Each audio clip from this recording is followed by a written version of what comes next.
Bismillahirrahmanirrahim. Assalamualaikum warahmatullahi wabarakatuh.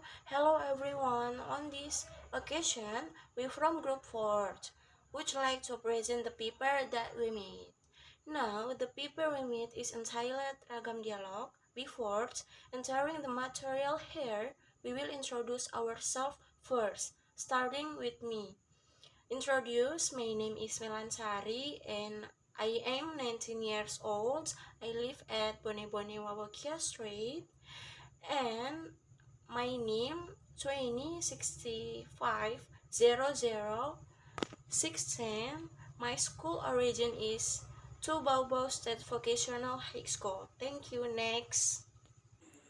Let me introduce myself. My name is Nurjana Amin, with name 20650017. Assalamualaikum warahmatullahi wabarakatuh. Let me introduce myself. My name is Rosdiana with name 20650015. You can call me Amy and I am 19 years old. I live in Batauga. Hello guys, my name is Seruni Duchayani Suyono and you call me Seruni or Uni. My address is Sibatara Street. I am 19 years old. I'm from SMK 2 Bau-Bau and finally my hobby is traveling. Thank you, nice to meet you. Pada materi kali ini mengenai ragam dialog.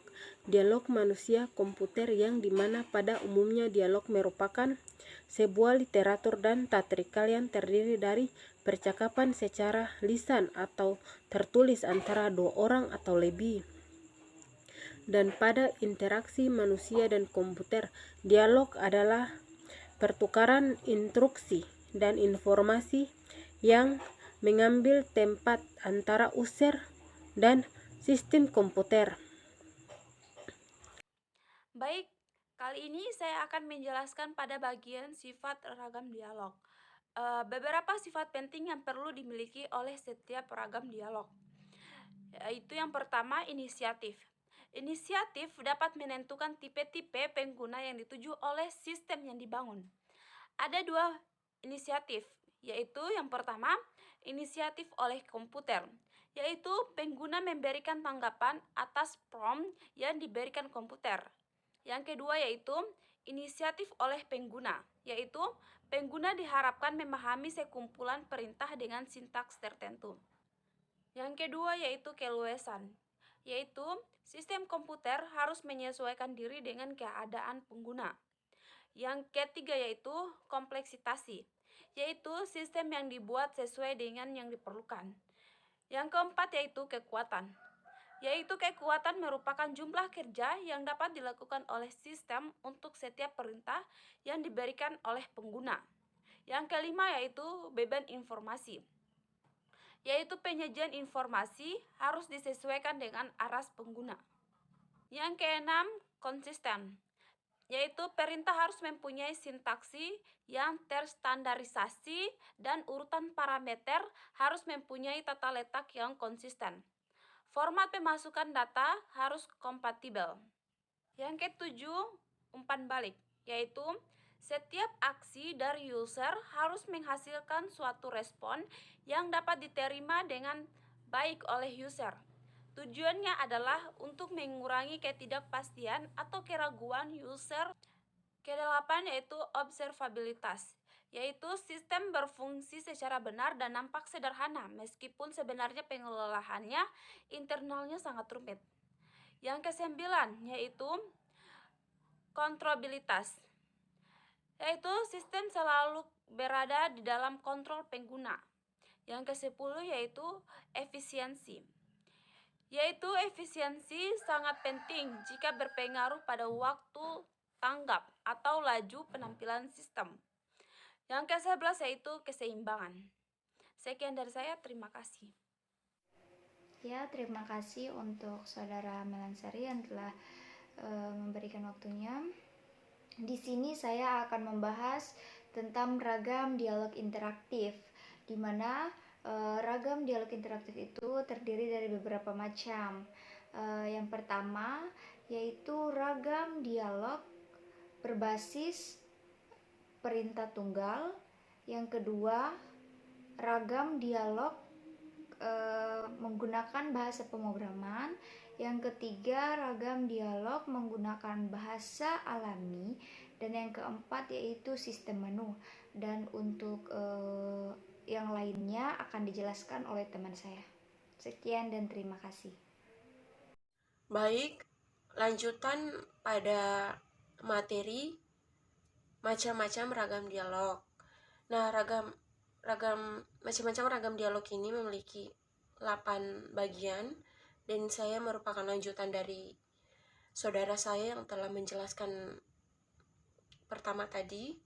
Lanjut pada berbagai macam ragam dialog yang keempat, yaitu dialog berbasis pengisian borang atau forum filing dialogues, yang merupakan suatu penerapan langsung dari aktivitas pengisian borang dalam kehidupan sehari-hari yang dimasukkan ke dalam sistem komputer. Dan kualitas antarmuka berbasis pengisian borang ini tergantung pada 3 aspek. Yang pertama yaitu tampilan pada layar monitor yang mencerminkan struktur data masukan yang diperlukan oleh sistem. Kemudian yang kedua, kejelasan perancangan dan penyajiannya secara visual pada layar monitor. Dan yang ketiga yaitu derajat kebenaran dan kehandalannya, itu penerimaan data masukan oleh program lewat berbagai fasilitas dan pemasukan data yang ada di dalam borang tersebut. Dan yang kelima yaitu dialog berbasis icon, yang dimana dialog ini adalah ragam dialog yang banyak menggunakan simbol-simbol dan tanda-tanda yang menunjukkan sesuatu aktivitas. Nah, contoh pada dialog berbasis icon ini kita bisa lihat pada icon-icon yang ada dalam komputer kita. Kemudian ada sistem Windows atau sistem penjendelaan, yang dimana sistem antarmuka yang memungkinkan pengguna untuk menampilkan berbagai informasi ke dalam bagian-bagian layar yang saling mempengaruhi. Nah, contoh dari sistem Windows ini yaitu jendela TTY, dan masih banyak lagi jenis-jenisnya.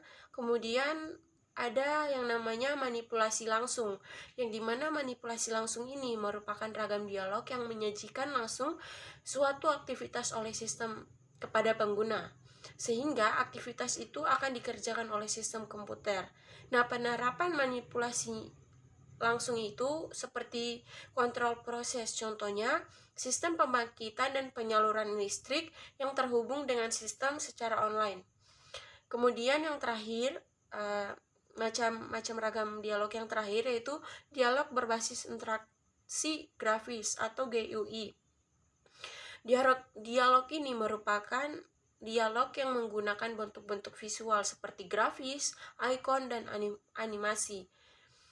Contohnya itu seperti pada Microsoft Word, ketika kursor mendekati suatu icon akan muncul pesan yang menunjukkan arti icon tersebut. Dan mungkin itu saja materi dari macam-macam ragam dialog. Terima kasih. Baik, terima kasih banyak kepada rekan-rekan saya yang telah menyempatkan waktunya untuk membawakan atau memaparkan materi yang berjudul ragam dialog. Dan mungkin itu saja yang bisa kami sampaikan. Apabila ada kekurang pahaman terhadap kata-kata yang telah kami ucapkan, mungkin itu saja. Dan saya akhiri dengan ucapan wabillahi taufiq wal hidayah. Wassalamualaikum warahmatullahi wabarakatuh. Terima kasih.